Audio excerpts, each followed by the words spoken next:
terima kasih. Engkau telah memberikan hidup yang kekal kepada kami. Karena itu kami bersuka cita. Karena kami punya pengharapan bersama dengan Engkau. Di dunia ini kami tahu, kami hidup sebagai pemenang, bahkan lebih dari pemenang. Yes, Dan Lord. kami percaya menikmati juga hidup kekal bersama dengan Yesus. Sore hari ini Roh Kudus, Engkau yang mengundang setiap kami hadir. Dan karena Engkau yang mengundang, kami percaya Engkau hadir di tengah-tengah kami. Yes, Dan Lord. Engkau menjamu kami hari Amen. ini dengan kebaikan-Mu yang dari surga. Haleluya. Engkau berbicara, wahyukan kebenaran-Mu, bangkitkan iman kami, berikan belas kasihan Tuhan. Yes, Roh hikmat, wahyu dan pengertian turun hari ini melanda kehidupan kami. Dan jangan biarkan satu orang pulang tanpa diubah dan diberkati hidupnya oleh Tuhan sendiri. Di dalam nama Tuhan Yesus, dan semua yang percaya berkata, Amen. Haleluya. Haleluya. Amen. Silakan duduk saudara.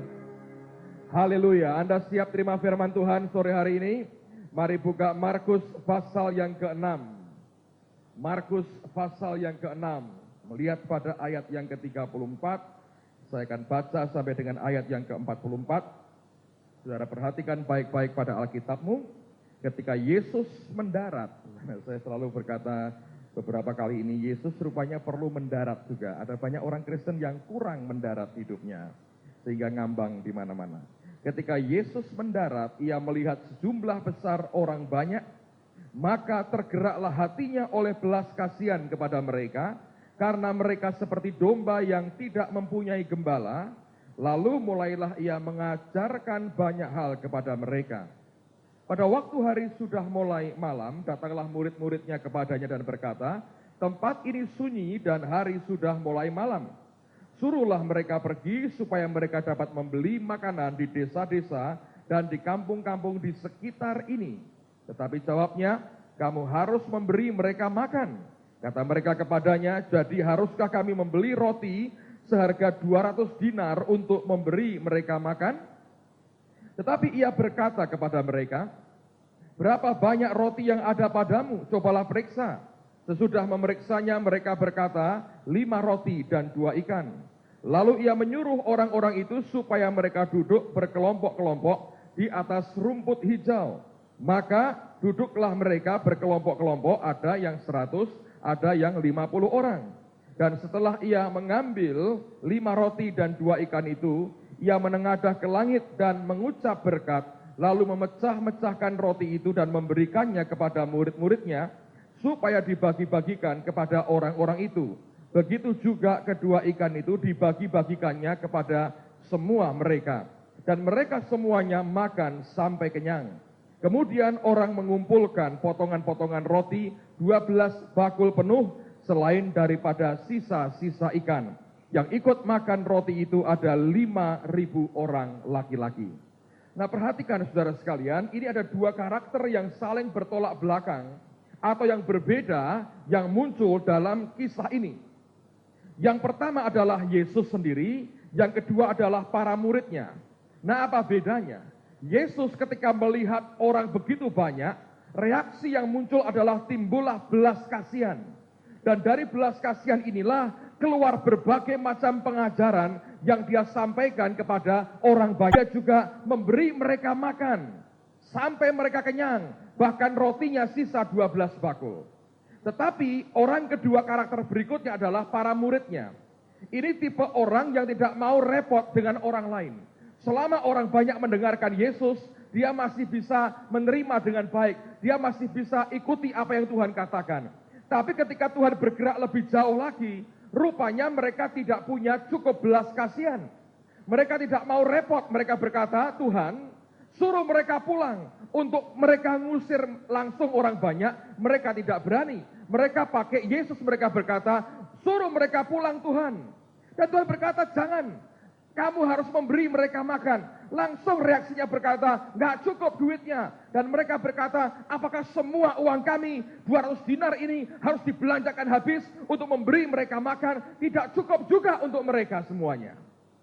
Jadi ada dua macam karakter saudara. Yang pertama Yesus, yang kedua para muridnya. Mengapa para muridnya tidak muncul belas kasihannya? Oleh karena ketika mereka ikut Tuhan, yang mereka kejar adalah karier. Mereka ingin terima promosi dari Tuhan.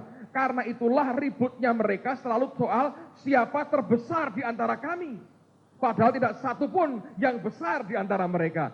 Semuanya kacau pada akhirnya. Tapi karena mereka mengejar karier, selalu mereka ingin jadi yang terbaik di antara yang lain. Jadi pertanyaannya, siapa terbesar di antara kami? Yesus tidak mengejar karier apapun. Sehingga yang muncul adalah belas kasihan. Nah, mengapa sampai orang bisa muncul belas kasihan? Saya berkata begini, ketika Tuhan melihat orang banyak, dan mereka seperti domba yang tidak tergembalakan, maka timbullah belas kasihannya. Belas kasihan itu muncul ketika kita mengizinkan Tuhan membuat kita melihat atau bersinggungan dengan kebutuhan umat manusia di sekitar kita. Belas kasihan muncul ketika kita membiarkan Tuhan menatap atau bersinggungan dengan tanda petik luka yang ada dalam tubuhnya. Orang yang pernah melihat dan bersinggungan dengan luka pada tubuhnya atau pada dunia ini, dia akan muncul belas kasihannya. Tapi orang yang membiarkan dirinya dikuasai egonya, tidak akan pernah bisa keluar belas kasihannya. Padahal belas kasih Tuhan itu selalu mendahului semua perkara besar dan mujizat yang dia lakukan di dunia ini. Mari kita bandingkan dengan Yohanes pasal yang ke-20. Injil Yohanes pasal yang ke-20. Ada kisah menarik sekali di ayat yang ke-24 sampai dengan ayat yang ke-29.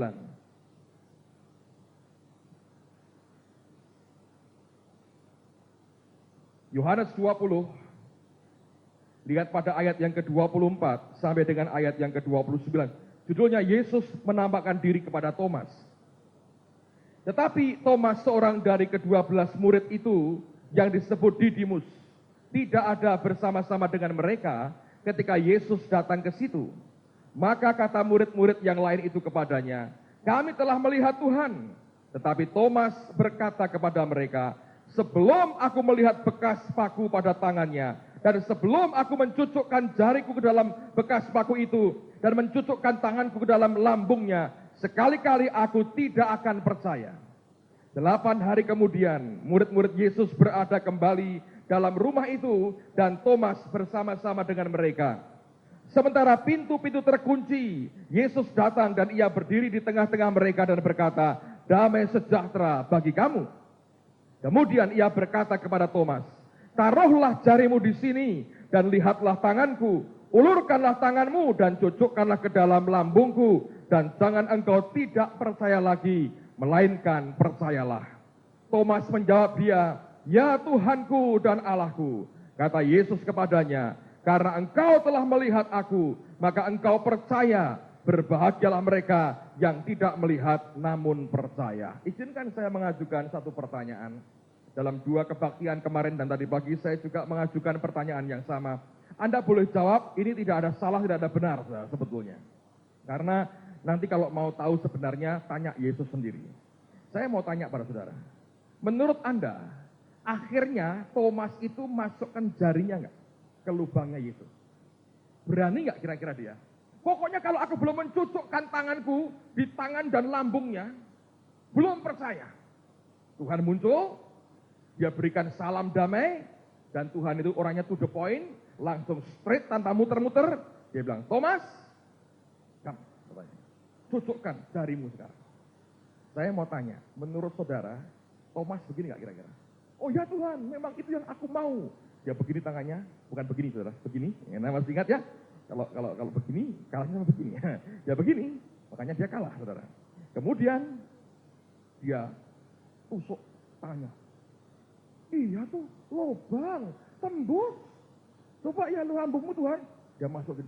Iya, lubang tuh katanya. Bener, Yesus ini. Kira-kira dia begitu atau tidak? Siapa yang bilang, iya Pak, kira-kira dicucuklah tangannya, dimasukkan betul. Benar, lubang. Coba angkat tangan. Siapa yang percaya bahwa dia akan begitu kira-kira? Siapa yang berkata, nggak mungkin Pak, ketemu Tuhan begitu sudah gemetar begitu. Siapa yang berkata, tidak akan dia cucukkan tangannya? Coba angkat tangan. Berpendapat aja boleh, saudara. Selalu ada sejumlah besar orang yang tidak pernah mau berpendapat.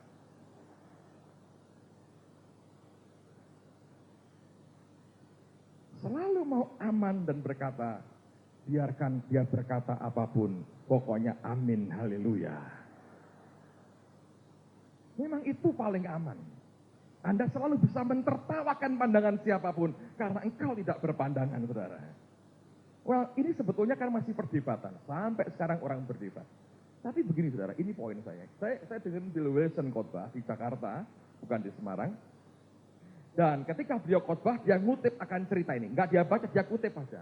Dan dia berkata begini, menurut para ahli bahasa ini, ketika dilihat akan tensesnya, jenis waktu yang dipakai, segala macam diteliti oleh ahli bahasa. Mereka sepakat begini, bahwa kemungkinan besar ada indikasinya, memang dia sentuh betul, saudara.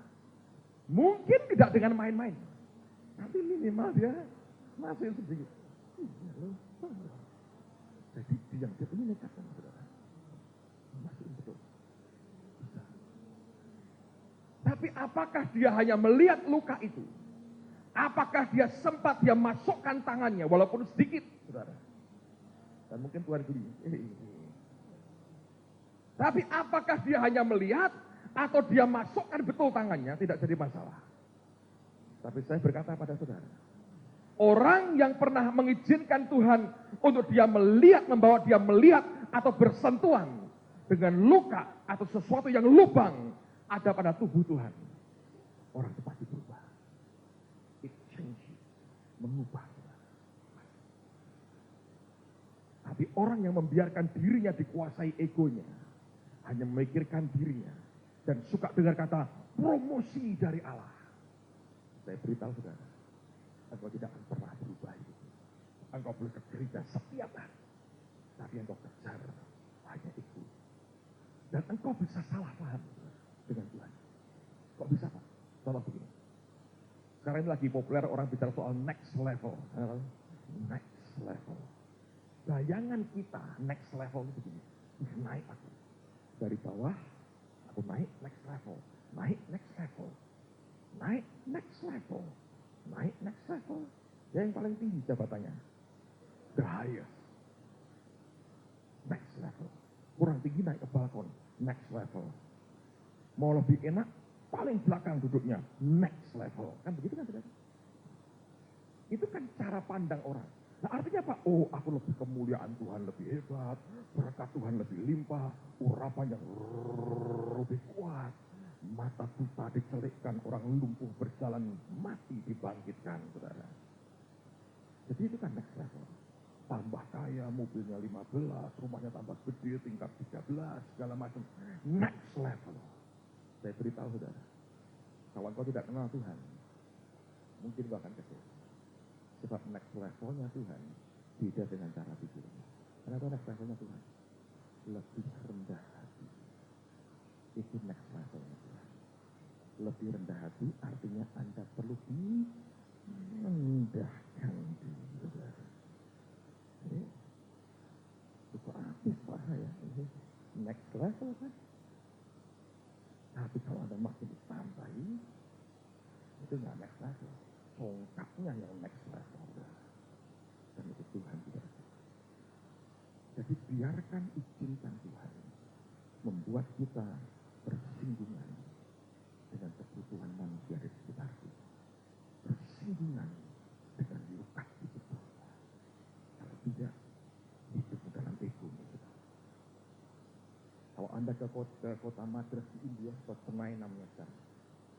Begitu keluar dari airport menuju ke kota, Anda akan bertemu dengan sebuah bukit yang tidak terlalu tinggi.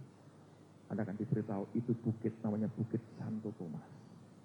Di situ sekian waktu yang lalu, Thomas jadi martir, memberikan hidupnya mati bagi Yesus dan orang-orang India. Dari orang yang berkata, kalau aku tidak mencucukkan jariku, aku tidak akan percaya. Begitu ketemu dan bersinggungan dengan luka di tubuh Tuhan, saya yakin dia nyembah dan dia berkata, ya Tuhanku, ya Allah. Bahasa aslinya dia berkata, my kurios and my theos. Kurios artinya owner, pemilik. Dia berkata, engkau pemilik hidupku Tuhan, tapi engkau theos. Engkau Allah yang sebenarnya. Dan di situ dia mengakui, ini Tuhan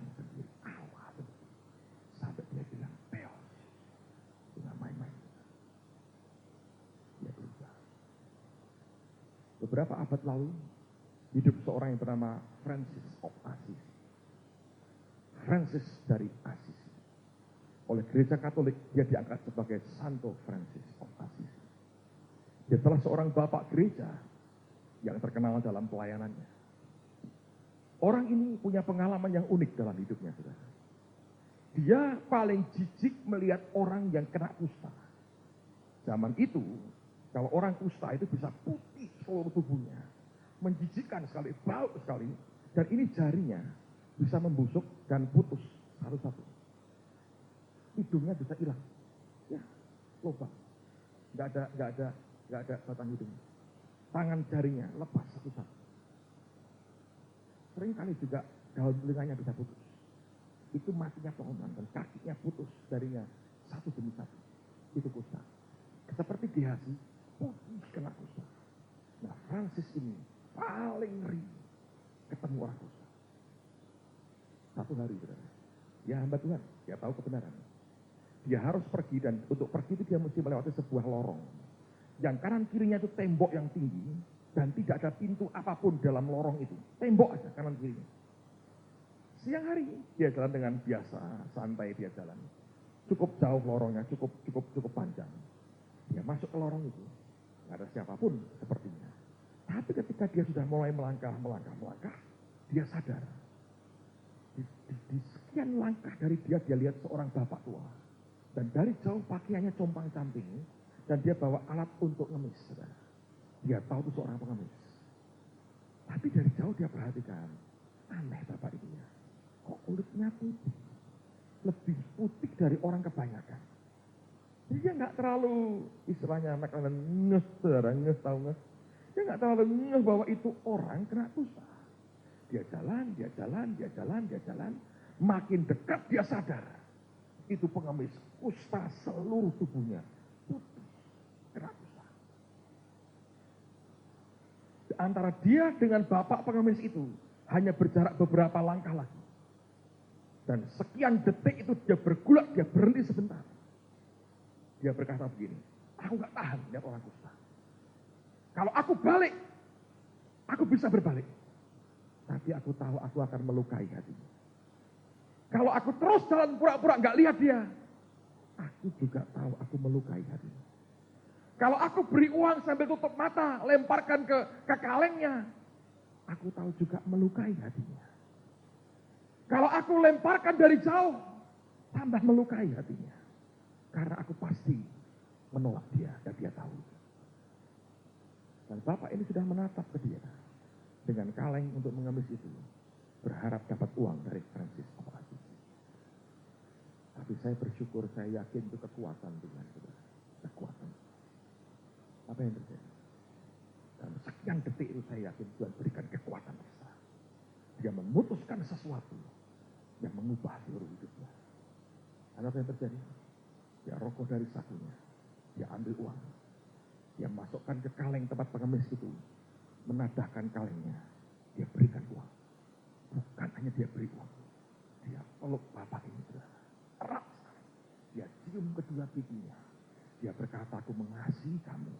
Tuhan Yesus juga mengasihi kamu. Selesai dia peluk erat. Dia jabat tangan lagi orang kusta ini. Putih tangannya kena kusta. Dia tidak peduli. Dia biarkan dirinya bersentuhan dengan luka dalam tubuh Tuhan. Dia pegang tangannya, dia jabat erat. Dia berkata, Tuhan memberkati Bapak. Bapak ini hanya bengong kelihatannya. Lihat ada orang mau peluk dia, cium kedua pipinya. Jabat tangannya erat. Yang putih kena kusta menjijikkan. Assisi berpantan dengan dia. Dia jalan beberapa langkah.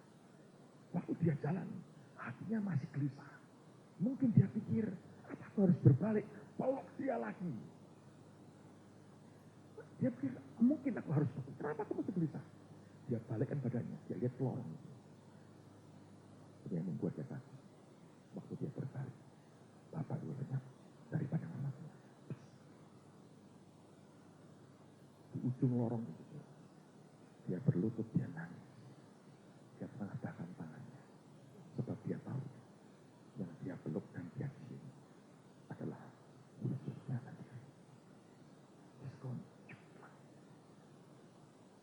Sejak hari itu hidupnya berubah.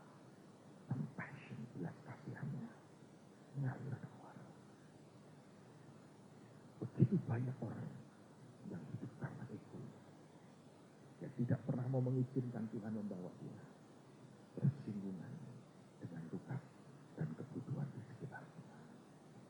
Kalau saudara dan saya membiarkan Tuhan bawa kita, gandeng kita jalan, berkata Tuhan, aku mau engkau mengizinkan membawa aku izinkan engkau Tuhan, bawa aku sampai aku bisa bersentuhan dengan luka dalam tubuhmu, dengan kebutuhan jutaan manusia di sekitar kita.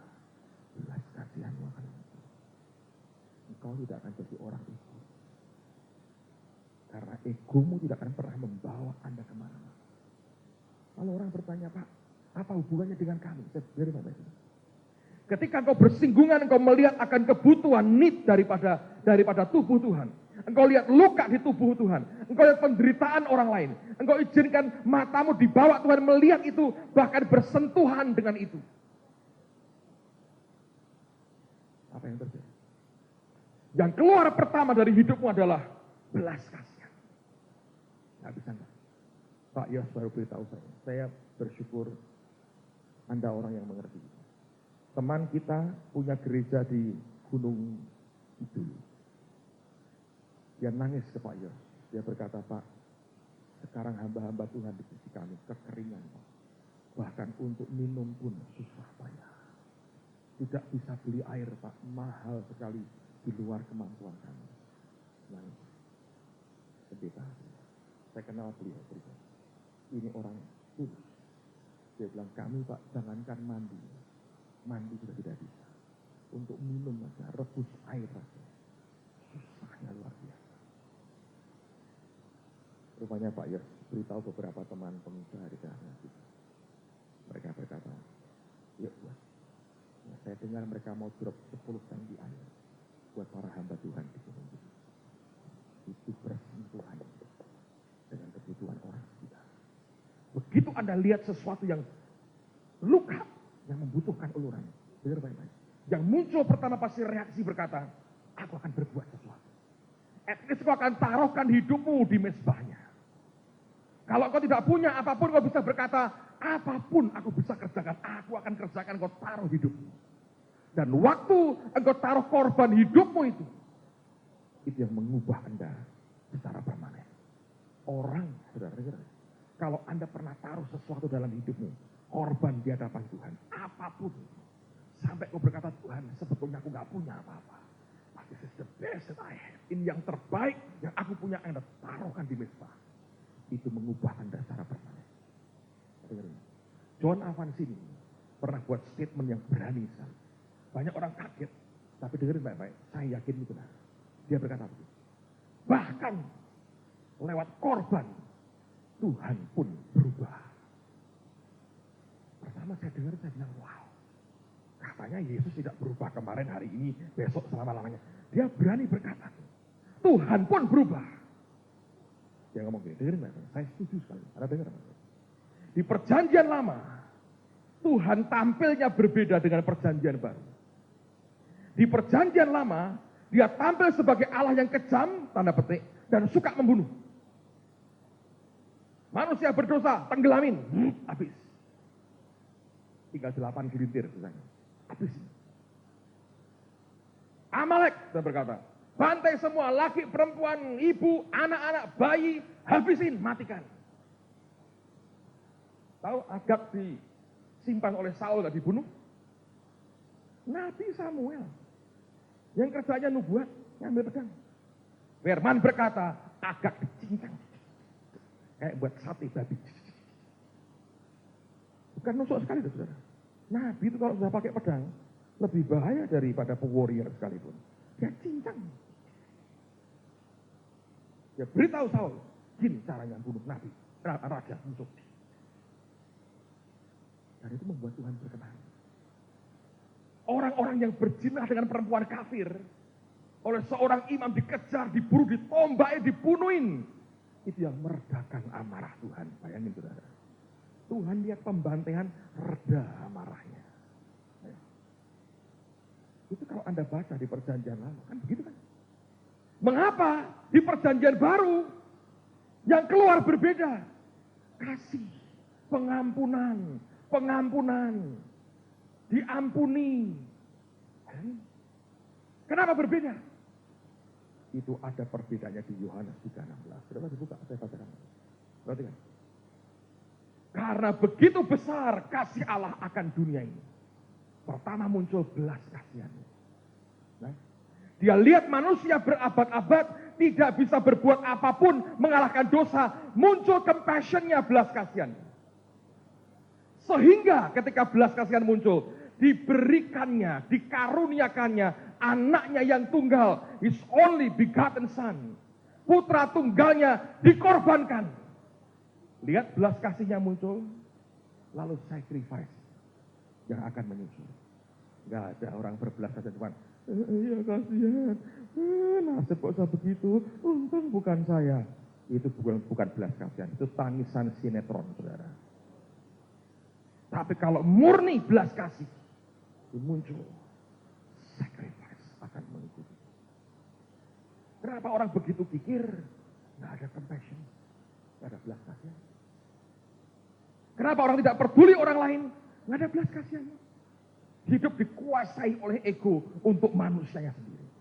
Hidup kayak begitu saya beritahu, boring, membosankan. Tapi ketika Allah melihat manusia tidak berdaya, timbul belas kasihannya, sehingga karena kasihnya itu diberikannya anaknya yang tunggal. Lalu Tuhan berubah supaya semua yang percaya kepadanya tidak binasa. Jadi main bunuhnya hilang.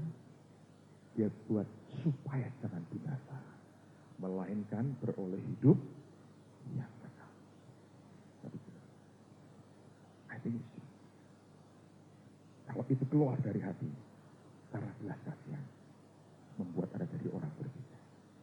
Tapi kalau tidak pernah bersinggungan dengan Tuhan,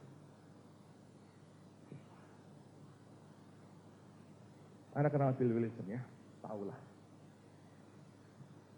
Sekarang punya 20.000 anak-anak, tiap satu wilayah. Dari pagi saya cerita, itu ketika mulai pelayanan. Itu bukan dikitari oleh tim doa yang nggak ada. Nggak ada tim doa puasa, nggak ada puasa rantai, nggak ada yang puasa Daniel, puasa Esther, puasa Nebukadnezar, puasa Niniwe, nggak ada, saudara. Zaman sekarang Israel canggih-canggih aja. Cuma puasa Daniel, makanya makan itu di restoran yang vegetarian, itu kan mahal, saudara. Saya pernah dengan beberapa teman, saya bilang, ayo makan, mereka ngajak makan, ayo. Bapak milih apa saja, tapi kami nanti akan milih yang lain, Pak. Kami tidak makan daging, kami puasa Daniel. Milihnya itu yang vegetarian, itu harganya mahalnya luar biasa. Rasanya persis daging. Saya bilang, kalian kok sedang rame-rame menipu dirimu sendiri. Lidahmu kamu tipu. Karena kita berkata, Daniel tidak makan yang sedap-sedapan. Ini sedap banget, saya berkata. Ya dong, harusnya kalian makan nasi putih, nonton saya makan. Nahan nafsu makanmu sampai gemeter-gemeter, nah itu tuh saya berkata. Dan pesennya air putih. Jangan apa? Bukan saya mana itu mereka, I don't know, mereka minum apa saya nggak tahu. Perrier minumnya. Ya, itu makanan, itu minuman mahal. Air putih itu murah, saya berkata.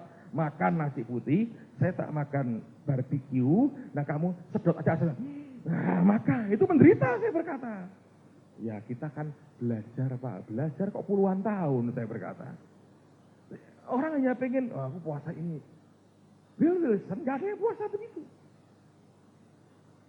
Dia datang sendirian. Sebab orang ini bukan hanya bersentuhan dengan luka, dia sendiri di badannya dan hidupnya bawa luka itu. Anda masih ingat? Ya dibuang mamahnya, 3 hari gak makan gak minum. Saya ngomong terus terang ya, mamahnya itu pelaku.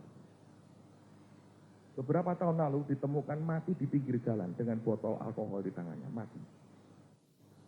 Papanya sudah mati, keluarganya mati semua, tinggal dia. Dia juga heran. Semua mati, aku nggak bisa mati-mati. Ditembak, ditusuk, dibentur di kepala, nggak mati-mati. Saya bilang,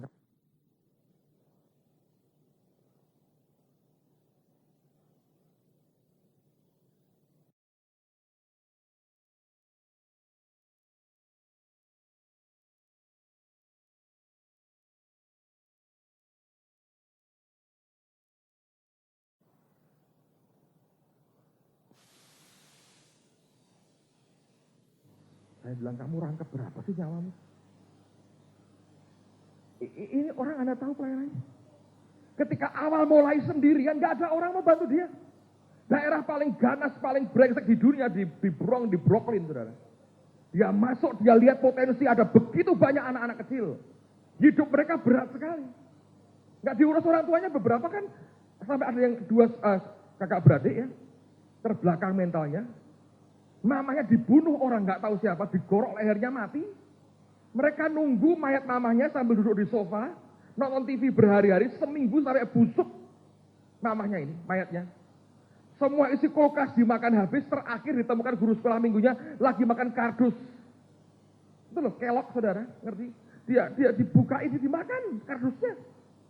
Nggak tahu mamanya mayatnya membusuk kayak begitu. Jadi nggak ada orang mau bantu dia pada awalnya. Dia berkata begini, saya butuh 2 orang bantu saya untuk memberitakan bahwa Sabtu ini ada sekolah minggu. Lalu dia butuh 2 orang. Dia cari pegawai yang murah kan, dia nggak punya banyak duit. Ketemu yang pertama, Anda tahu tim pertamanya dia? Pecandu narkoba. Jadi rumah damai jangan kecil hati. Anda bisa dipakai Tuhan luar biasa sebelumnya. Pecandu narkoba yang belum direhab, masih istilahnya orang Semarang, doyong setiap kali itu. Doyong, orang doyong. Orang geliar-geliar gitu. Jalannya pun mata separuh terbuka, separuh tertutup begini, itu ya. Didatangi sama Bill Wilson, lu mau kerja sama saya? Tak gaji tiap hari $5. Kerja apa? Katanya begitu kan. Oh gampang, aku kan nggak bisa kerja, tapi aku mau uangnya katanya. Bisa kamu kerja sesuai dengan kondisimu. Oh begitu ya. Suruh apa? Dibawain kostumnya Yogi Bear. Tahu Yogi Bear? Film kartun itu Yogi itu, saudara. Kamu pakai kostum ini, lah aku suruh apa? Duduk di belakang trukku, kayak gini aja.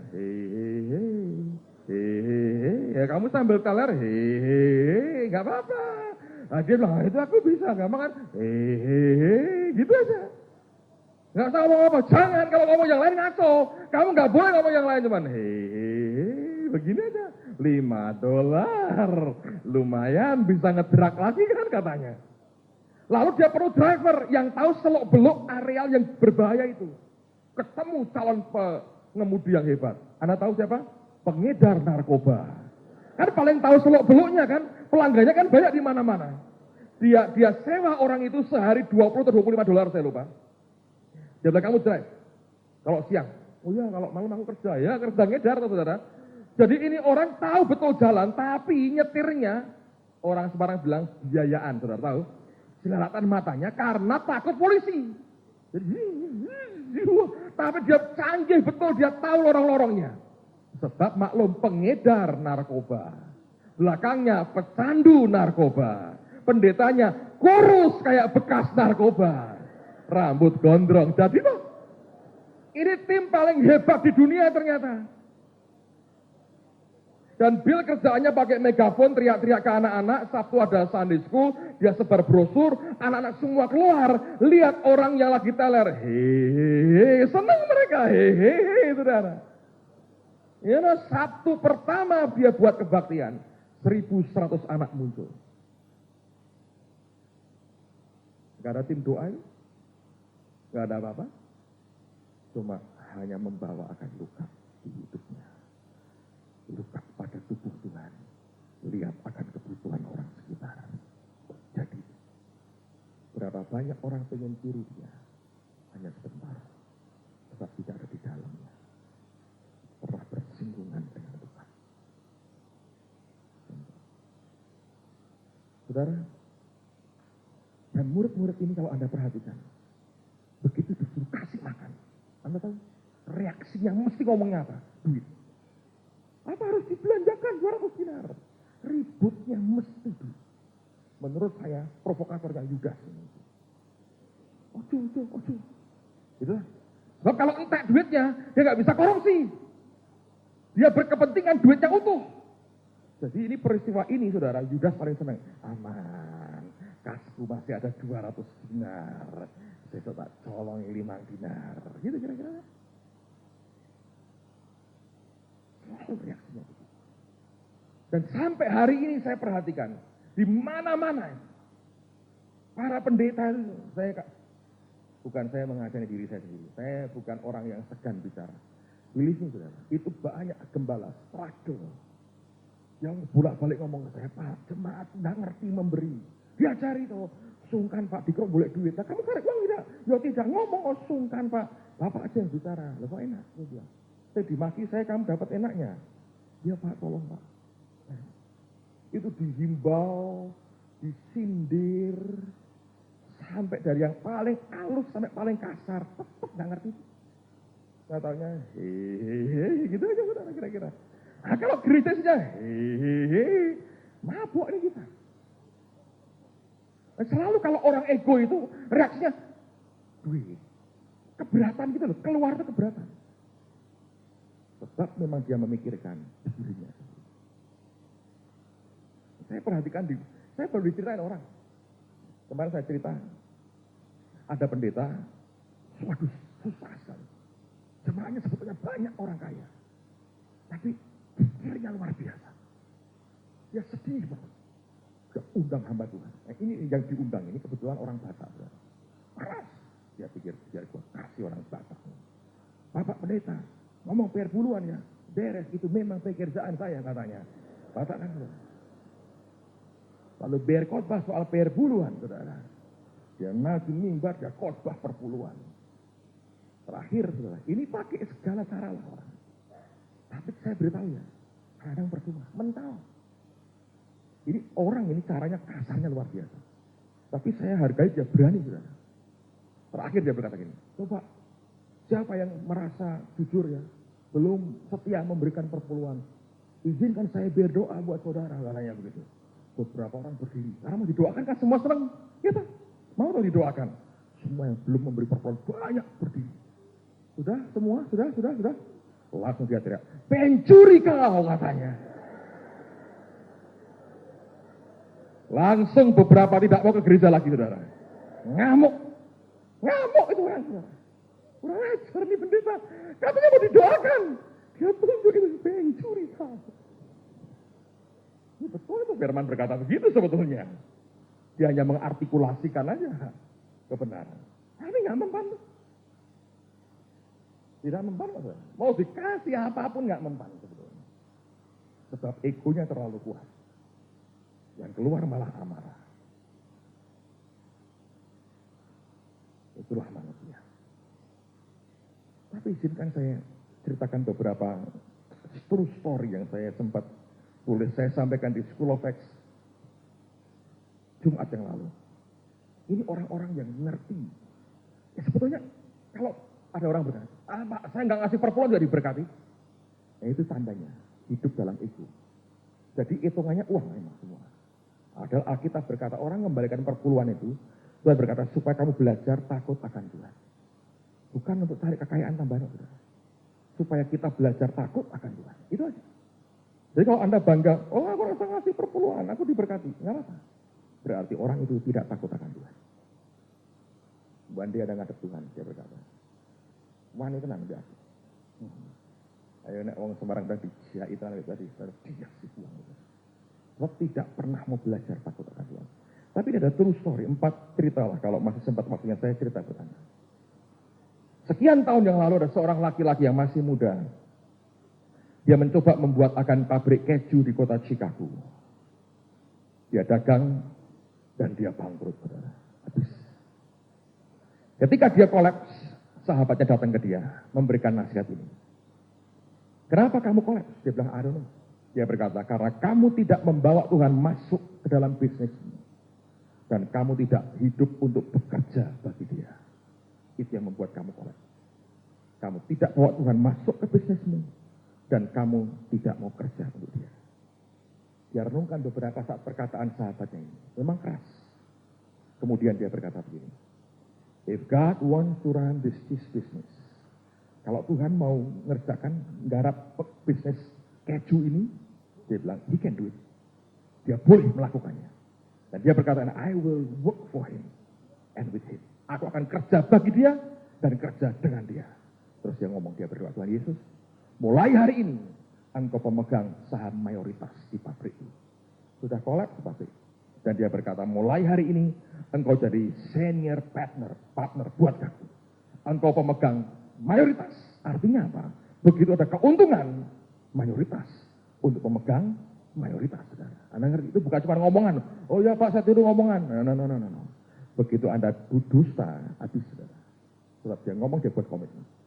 Dengan itu yang dia kerjakan. Nggak punya apa. Ditulis dalam sejarah. Dia diberkati luar biasa.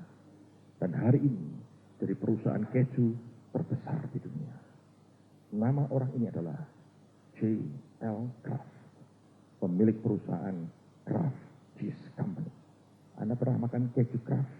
Itu pemegang mayoritasnya Yesus Kristus Tuhan. Makanya nggak pernah rugi, saudara. Mana pernah ada cerita Yesus bangkrut? Ya, mana ada? Oh, saya akan ngomong begitu, Pak. Ngomong tok percuma. Tuhan mau ada sign dalam hidupnya. Ditagih tenan, saudara. Oh, enggak pakai no, Pak. Oh, disipuk dia, saudara. Dia ambil sama dia. Dia punya cara ngambil. Ini luar biasa. Orang kedua bernama Wallace Johnson. Ini kerjanya apa adanya? Anda tahu nyelap itu loh. Gandum kayak di desa ada selepan beras itu ya. Ini kerja begitu. Jadi operatornya. Itu pun dianggap tidak becus, dipecat. Lalu dia memulai hidupnya dengan Tuhan Yesus. Dan dia berkata begini. Aku ini total bergantung kepada Tuhan. Untuk pertolongan dalam hidupku. Di semua hal yang aku lakukan. Kalau tidak, dia berkata. Dengan jujur aku harus berkata. Pasti sudah runtuh hanya sebulan saja. Dan ini orang ketika tergantung total ke Tuhan. Dikenal orang ini sebagai orang yang berani memberi dan terlibat dalam banyak pelayanan. Dan dia dari jutawan yang luar biasa. Anda tahu, Wallace Johnson adalah pendiri dari Holiday Inn. Seluruh dunia ada hotelnya. Holiday Inn. Dia yang mulai. Dari itu Pak, cuma ngelap gandum, dipecat. Taruh hidupnya ke Tuhan. Diubah, Tuhan luar biasa. Orang ketiga, umurnya baru 16 tahun. Namanya William. Bapaknya miskin sekali. Dan dia berkata, William, papa nggak punya uang lagi untuk menghidupi kamu. Pergi nak dari rumah. Bukan diusir. Kamu pergi, merantau. Cari hidupmu sendiri. Nak. Lalu kemudian dia pergi. Dia numpang kapal ke kota New York. Begitu dekat dengan dermaga, lihat kota gede itu dia takut sekali. Dia ngomong pada kapten kapalnya, Kapten, aku takut masuk kota ini. Kapten berkata, nak, kamu bisa kerja apa? Papaku pernah ngajari aku bagaimana membuat sabun. Hanya itu pekerjaanku. Kapten berkata, kamu mau aku doakan buat kamu? Dia bilang, ya Kapten, doakan aku. Aku takut masuk kota ini. Dan kaptennya memberikan nasihat berkata begini, berikan hatimu kepada Kristus. Dan bayar ke Tuhan semua yang jadi miliknya dia. Kalau kamu kerja yang jujur. Jangan kamu kurangi timbangannya. Jangan curang, kerja jujur. Berikan hatimu ke Yesus. Bayar semua miliknya. Berikan ke dia apa yang jadi miliknya. Dan kerja dengan jujur. Doakan lekapnya kata. Dia masuk gereja. Ikut dalam sebuah gereja lokal. Cari kerja. Ada lowongan di sebuah pabrik sabun. Dia masuk, dia kerja. Hasil pertama, dia berikan perpuluhan ke Tuhan. Terus dengan setia. Uangnya dikelola dengan begitu baik. Sekian tahun, dia mulai beli saham pabrik itu. Terus. Sekian tahun kemudian, pabrik itu jadi miliknya dia. Allah memberkati. Begitu jadi miliknya dia beri 20% buat Tuhan. Makin diberkati, dia beri 30%. Dia beritahu ke semua karyawannya, ikuti yang aku kerjakan, supaya engkau diberkati. Dan dia minta tertib mereka berikan ke Tuhan, itu miliknya dia. Dia beri 40%, dia beri 50%. Sampai menjelang masa tuanya, dia orang jadi jutawan yang luar biasa. Dia berkata, aku sudah cukup. Aku berikan sekarang 100% bagi Tuhan. Anda tahu siapa orang ini? Dialah William Colgate. Anda pernah pakai produknya? Colgate. Dimulai dari satu anak umur 16 tahun. Tidak punya apa-apa. Taruhkan hatinya ke Yesus. Kembalikan ke Tuhan apa jadi miliknya. Bukan seperti para murid pada waktu itu. Reaksinya kecil sekali. Yang terakhir sebelum kita selesai. Seorang bapak tua awal diwawancarai oleh banyak wartawan. Ditanya, apa rahasia suksesmu? Dari berbagai media. Lalu bapak tua ini berkata, izinkan aku cerita masa lampauku. Waktu aku masih kecil, papaku meninggal dunia. Mama harus kerja sendiri menghidupi kami, keluarga besar. Aku kasihan dengan mama. Suatu hari aku berkata, mama, aku akan berhenti sekolah. Aku mau ikut kerja. Tolong mama, nopang keluarga. Mama saya nangis berkata, jangan nak. Dia berkata, John, jangan buat itu. Biar mama yang kerja. Tidak, ma. Aku mau kerja, kata si John. Dan dia berkata, dia mulai kerja. Tapi dia anak kecil. Orang tidak mau gaji dia cukup, saudara. 1 minggu hanya digaji $1,5. Uang sekarang mungkin kira-kira 15.000. Atau mungkin kurang dari itu. Dan dia masih ingat, dia berkata, $1,5 pertama. Aku bawa pulang dengan gembira. Aku taruh di pangkuan mamaku uang itu. Dia berkata, mama, ini gajiku minggu ini. Ini buat mama semuanya. Dan dia berkata, mamaku menangis. Dia pegang uang kecil yang aku bawa. Dia berkata kepada saya begini, John, mama akan lebih bahagia. Kalau engkau mengizinkan 10% dari yang kecil ini, kamu berikan ke Tuhan. Dia berkata, mama, kita kekurangan. Kita butuh untuk hidup. Iya, John. Tapi tetap ini sebagian harus kembali ke dia. Mama akan sangat bahagia kalau dari hatimu kau mengizinkan, kembalikan yang milik Tuhan. John kecil hanya mengangguk. Dia berkata, iya mama. Dia berkata, saudara, itu awal kenapa aku jadi seperti sekarang ini. Kalau $1,5 pertama kamu berani kembalikan 10%-nya ke Tuhan, $1 miliar, $1 juta berikutnya, engkau berani berikan $100.000 untuk Tuhan. Semua orang mengangguk-angguk. Dan orang tua ini, dia berkata, beritahu kepada semua pembaca, penonton, dan pendengar, katanya pada para wartawan, supaya mereka ajari anak mereka dari kecil setia mengembalikan perpuluhan ke Tuhan. Nanti setelah dewasa, dia akan jadi orang yang setia mengelola keuangan Tuhan. Hidup mereka diberkati. Semua menganggukkan kepala, pada setuju. You know why? Karena yang berbicara dengan mereka adalah John D. Rockefeller, orang yang paling kaya di Amerika pada waktu itu. Dari mana, saudara? Dari $1,5 pertama. Diajari merespon kepada panggilan Tuhan. Saya mau beritahu saudara, izinkan Tuhan membawa kita bersentuhan dengan lukanya, dengan kebutuhan jeritan orang di sekitar kita. Kalau engkau mau berkata begitu, lihat tangan Tuhan akan kerja dalam hidupmu. Belas kasihan Allah akan dialirkan.